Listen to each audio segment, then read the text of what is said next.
Eastern Daylight Time. At 2:03 a.m. Eastern Daylight Time, a severe thunderstorm was located 4 miles west of Gastonia, or near Crowder's Mountain State Park, moving east at 25 miles per hour. Hazard, 60 miles per hour wind gusts.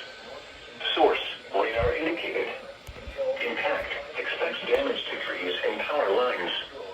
Locations impacted include Gastonia, Central Charlotte, Southwest Charlotte, Northwest Charlotte, Mount Holly, Belmont, Bessemer City, South Gastonia, Dallas, and Cramerton. For your protection, move to an interior room on the lowest floor of a building.